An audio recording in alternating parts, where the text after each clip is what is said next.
జై భీమ్ కూడా మంచి హిట్ సాంగ్. అది కూడా బాగా అంటే బాగా పోయింది ఆ పాట. నాకు నచ్చే పాట అంబేద్కర్ పాటల్లో. అవును. అంటే ఎటువైపు పూర్తిగా వాళ్ళ వైపు నడవకుండానే ఇంత కాంట్రిబ్యూషన్ ఇవ్వటం అనేది ఒకటి ముఖ్యంగా. అంటే ఆ ప్రేమ కూడా ఉండాలి కదా. అంటే ఇప్పుడు వాళ్ళ వైపు నిలబడితేనే బాబాసాహెబ్ అంబేద్కర్ పాటలు రాయాలని ఏం లేదు, అంతేనా కదా? అంటే ఒక్కొక్క సెక్టార్కి జెండాలు పట్టుకొని నడవటం, ఒక సైడ్ పోవటం, ఒకే సైడ్ మొత్తుకోవటం. అది వాళ్ళు నేను అనేది ఏంటంటే, నాకు బాబాసాహెబ్ అంబేద్కర్ ఇచ్చిన రాజ్యాంగంలో పొందుపరిచిన హక్కుల మీద నేను బతుకుతున్నా. ఆ అవగాహన ఉంది, క్లియర్. నాకు ఇవాళ స్వతంత్ర భారతదేశంలో నాకు రావాల్సిన హక్కులు నాకు కల్పించింది ఎవరు? డాక్టర్ బాబాసాహెబ్ అంబేద్కర్. అంతే. నా కాంట్రిబ్యూషన్ ఎంతో కొంత ఉండాలి తప్పకుండా. ఆయన గురించి చాలామందిలో దాంట్లో ఉంటుంది, జైభీంలో చాలామందికి జైభీం అనే పదం మాది కాదు. అవును. ఒక కొన్ని వర్గాలకు కట్టేసారు. కొంతమంది ఎట్లున్నారంటే, ఇది అందరిది అనేవాళ్ళు అట్నుంచి ఉన్నారు, ఇది మాది కాదనేది వాళ్ళు ఇట్నుంచి ఉన్నారు. ఇది పాయింట్, మాట్లాడాల్సిన పాయింట్. ఇట్నుంచి ఇది మాది కాదనే వాళ్ళు ఉన్నారు, అట్నుంచి ఇది మాదే అనే వాళ్ళు కూడా ఉన్నారు. అవును. కానీ ఇది అందరిదే అని చెప్పాలి. ఎస్. వాళ్ళకేం సంబంధం, ఇది మాదే అనే ఒక కొంతమంది ఉన్నారు అట్లా. అవును, ఒక సెక్టార్. కానీ అది అందరికీ చెప్పాలి. అందరూ బాబాసాహెబ్ ఇచ్చినటువంటి హక్కులను పొందుతున్న వాళ్ళే. అవును. అంతేనా కదా? ఈ దేశమే ఆయన రాసిన రాజ్యాంగం మీద నడుస్తుంది కదా. మరి అట్లాంటప్పుడు అది ఆ జైభీం అనే పదం అందరూ వాడుకోవాల్సిన పదం, అందరూ అనాల్సిన పదం అది. అవును. అందుకోసమే నేనేం రాసిన, మాకెందుకు మాది కాదు ఆ నినాదం అని అవగాహన లేకున్నది కొంత సమాజం, అరే రాజ్యాంగం ప్రతిఫలాలు పొందుతూ జనం, అది అంటేందని అడిగే అవివేకుల దేశం, జీవితాన్ని దారపోసినాడు రమణకై,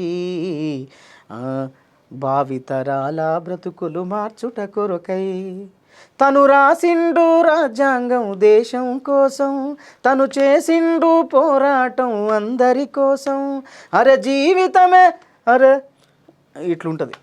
కొంచెం జై భీమ్ జై భీమ్ జై భీమ్ జై భీమ్ జనగుండె నినాదం, అందరం ఒకటై గెలవాలి సమాజం, జై భీమ్ యుద్ధ నినాదం అందరి కోసం, అది యుద్ధ నినాదం. కాకపోతే ఏంటంటే ఇక్కడ ఏం జరుగుతుందనంటే, ఇప్పుడు కొన్ని వర్గాలుగా వీడిపోయి, కనపడకుండా కులాలుగా వీడిపోయి వేదికలు నిర్వహించి మా వాళ్ళే ఉండాలి ఈ వేదిక మీద, మాతోనే అవుతుంది అనేవాళ్ళు కొంతమంది తయారయ్యారు. వాళ్ళ వల్ల ప్రమాదం అదే వచ్చింది. అంటే మతవాదులు ఉన్మాదుల కంటే కులవాదులతో ఎక్కువ ప్రమాదం ఉంది. నిజం చెప్పాలంటే ఏం చేస్తాం, అది వాళ్ళ విజ్ఞత.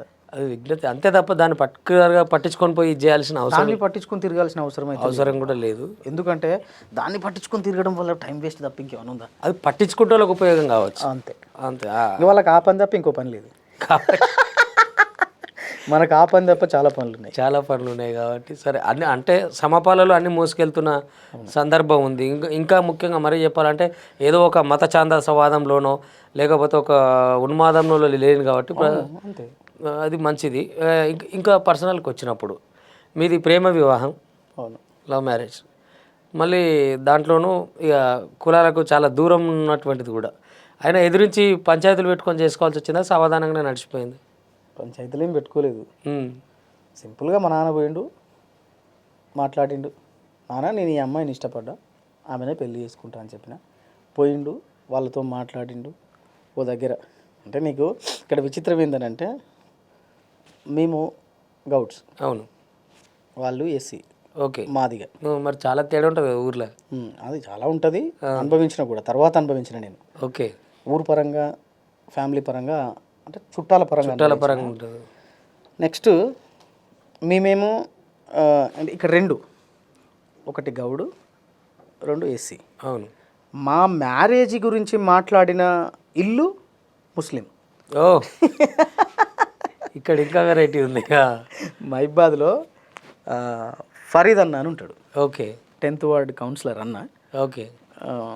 ఇప్పుడు వైస్ చైర్మన్ అనమాట, మున్సిపల్ వైస్ చైర్మన్. వాళ్ళ అన్న రఫీక్ అన్న అని ఉంటాడు. అన్న నాకు కొంచెం బాగా క్లోజు, పరిచయము. అన్న పాటలు చేపిస్తుంటాడు, కొంచెం లోకల్ కదా. నేను డిగ్రీ చేస్తున్నప్పటి నుంచి పరిచయం అన్న. ఓకే.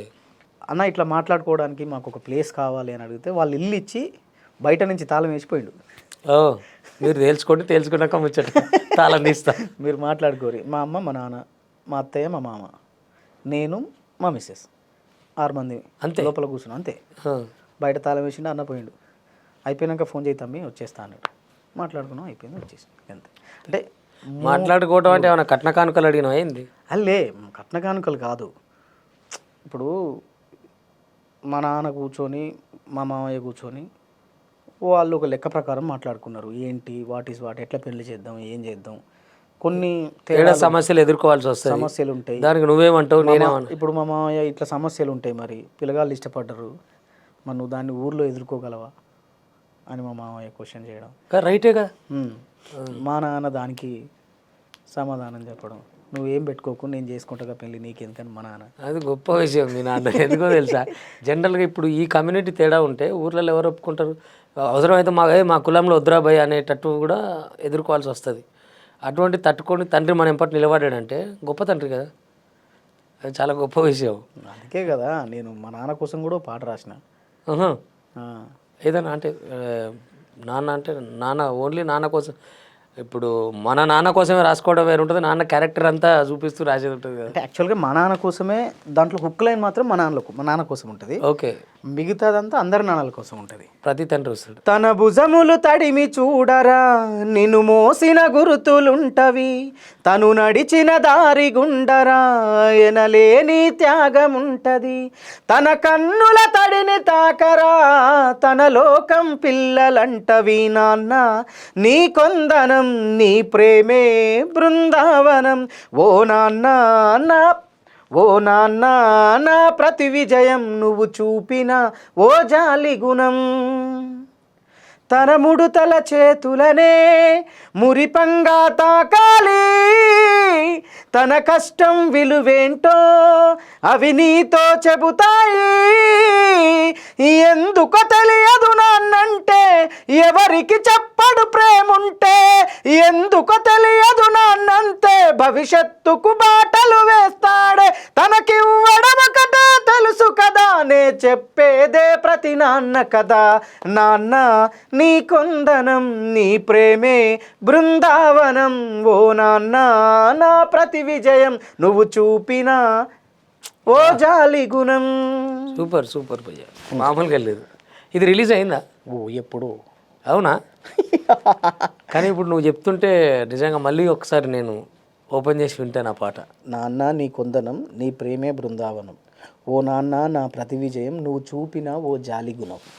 అంతే, అది ప్రతిదీ ఆయన పెట్టిన భిక్షే కదా. అండ్ మనం ఇంత దూరం ఎదగటానికి ఉండడం అట్లాంటిది కులాంతర వివాహాన్ని ఒప్పుకొని నీకు సపోర్ట్గా నిలబడ్డావు అనేది నిజంగా హ్యాట్స్ ఆఫ్ టు. అవును, నా ఫస్ట్ ఆల్బమ్ కూడా నా మ్యారేజ్ తర్వాతనే తీసిన నేను. ఓకే. రిలీజ్ చేయడం మాత్రం నాకు రిలీజ్ చేయడానికి పాటలు చేయడానికి డబ్బులు లేకపోతే కొన్ని డబ్బులు సేకరించుకొని మనం ఇప్పుడు అంటే ప్రతి ఇంటర్వ్యూలో ప్రతి దగ్గర చెప్తుంటా నేను.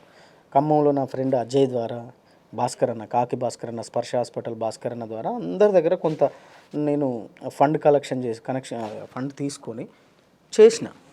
సింగర్స్కి అంతో ఎంతో ఇయ్యనోళ్ళకి ఇయ్యలేదు. రిలీజ్ చేయడానికి డబ్బులు లేవు. అది పెద్ద టాస్కే మరి ఆ రోజులలో.